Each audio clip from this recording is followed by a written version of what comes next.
లొంగిపోతాడు. హల్లెలూయా, హల్లెలూయా. నువ్వు సాతాన్ని ఎదిరించడానికి నువ్వు ప్రత్యేకంగా ఏర్పాట్లు ఏం చేసుకునే అవసరం లేదట. ఇక్కడ ఒక సింపుల్ ట్రిక్ చెప్పారు, ఎక్కువ కాదు. ఏం చెప్పారండి? సింపుల్ చిట్కా. దేవునికి లోబడితే చాలు, అపవాదిని ఎదిరించినట్లే. ఈ లాజిక్ తెలియదు మనకి, వెరీ చిన్న లాజిక్ అంతే, ఇంకేం లేదు. నువ్వు ఎవరికి లోబడాలి సహోదరుడా? దేవునికి లోబడితే అపవాది శోధనలను నువ్వు ఎదిరిస్తావు. దేవునికి లోబడితే నువ్వు ఎలాంటి సమస్యనైనా ఎదిరించగలవు. లోబడితే ఎదిరిస్తావు, ఎదిరిస్తే పారిపోతుంది. హల్లెలూయా. మనిషికి ఎప్పుడూ సమస్యల దగ్గరగానే ఉంటాయి, అవునా కదా? ప్రతి మనిషికి సమస్య ప్రతిరోజు దగ్గరగా, చాలా దగ్గరగా ఉంటుంది.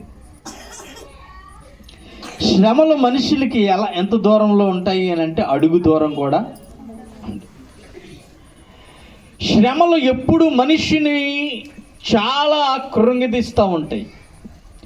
శ్రమలు మనిషికి చాలా దగ్గరగా ఉంటాయి. అయితే శ్రమలకి లొంగిపోవడం కంటే ఏం చేయడం అండి? శ్రమలకి లొంగిపోవడం. కొంతమంది చూడండి, చాలా పర్ఫెక్ట్గా ఉన్నవాళ్ళు ఎవరికైనా దొరికిపోయినప్పుడు, శత్రువులకు దొరికిపోయినప్పుడు వారు ఏం చేస్తుంటారంటే, ఇదిగో నీ చేతుల్లో చావడం కంటే నా అంతటి నేను చచ్చిపోవడమే నాకు మేలు అని చెప్పి వారంతటి వారు చనిపోయే సందర్భాలు చూస్తూ ఉంటాం కొన్ని.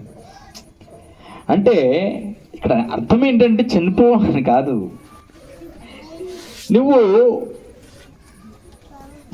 సమస్యను, శ్రమలను ఎదిరించడం కోసము నువ్వు దానికి లొంగిపోయి దాన్ని ప్రకారంగా బాధపడుతూ కూర్చోవడం కంటే దేవునికి లోబడితే చాలు. ఎస్, దేవునికి లోబడి. బిడ్డా, దయా కిరీటం కోసం ఆరాటపడుతున్నటువంటి సహోదరుడా, సహోదరి, ఎవరికి లోబడాలండి? దేవునికి లోబడండి.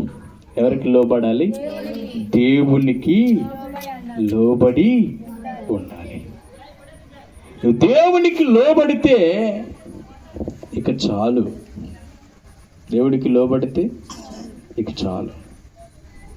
రాజుల గ్రంథము 1వ రాజుల గ్రంథము 2వ రాజుల గ్రంథములో ఒకసారి 19వ అధ్యాయం 20వ వచనం చూద్దామా?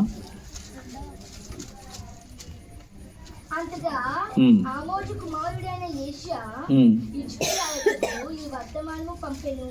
ఇశ్రాయేలీయుల దేవుడైన యెహోవా సెలవిచ్చినదేమనగా, అష్షూరా రాజైన సనేహాయియు విషయమందు నీవు నా ఎదుట చేసిన ప్రార్థనని అంగీకరించి ఉన్నాను. హల్లెలూయా, హల్లెలూయా.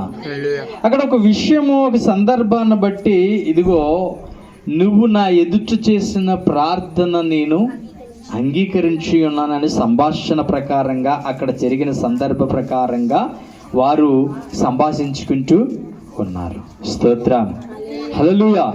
మనం కూడా దేవుని దగ్గర చేసినటువంటి ప్రార్థన దేవుడు వినకుండా ఉండడు. మన ప్రార్థన ఆయన వింటాడు. నువ్వు చేసిన ప్రార్థన ఊరకనే పోదు, నువ్వు చేసిన ప్రార్థన ఆయన వింటాడు. ఆ ప్రార్థన అంగీకరిస్తాడు దేవుడు, దానికి సమాధానం ఇస్తాడు, దానికి సమాధానం మనకి దయచేస్తాడు. అయితే మరి దేవుడికి లోబడి ఉండుట అంటే ఏంటంటే, ఎనీ టైం ప్రార్థన చేసుకుంటూ జీవిస్తూ భక్తి జీవితాన్ని కలిగి ఉండడమే. దేవుడికి లోబడి ఉన్నాను అని నువ్వు ప్రత్యేకంగా పాంప్లెంట్స్ చేయించవసరం లేదు. దేవుడికి లోబడి ఉన్నానని పేపర్లో రాయించనక్కర్లేదు. దేవుడికి లోబడి ఉన్నానని నీ బుక్లో నోట్ చేసుకోనక్కర్లేదు. నువ్వు భక్తి చేస్తున్నావని నువ్వు నలుగురు ముందు అన్నీ చేసుకుంటూ కూర్చోనక్కర్లేదు. ఒక్కటే, నువ్వు ప్రార్థన ఏంటంటే పట్టు విడవని ప్రార్థన, ఎడతెగని ప్రార్థన. ఈ ప్రార్థన నువ్వు చేస్తూ చేస్తూ చేస్తూ చేస్తూ చేస్తూ చేస్తూ చేస్తూ చేస్తూ వెళ్తూ ఉంటే దేవునికి లోబడుతున్నట్లు అర్థము. దేవుడు ఆ ప్రార్థన అంగీకరిస్తూ ఉంటాడు. అక్కడ సందర్భంలో వారు ఆ ప్రార్థనని వారు అంగీకరించినాను అని చెప్పి ఉన్నారు. నువ్వు ఈ సందర్భంలో నీ ప్రార్థన దేవుడు అంగీకరించి ఉన్నాడా లేదా? దేవుని దగ్గర నువ్వు చేస్తున్న ప్రార్థన ఆయన అంగీకరించి ఉన్నాడా లేదా? దేవునికి స్తోత్రం. బిడ్డలారా, మనము దేవుని యొద్ద చేసిన ప్రార్థన ఆయన అంగీకరిస్తాడు.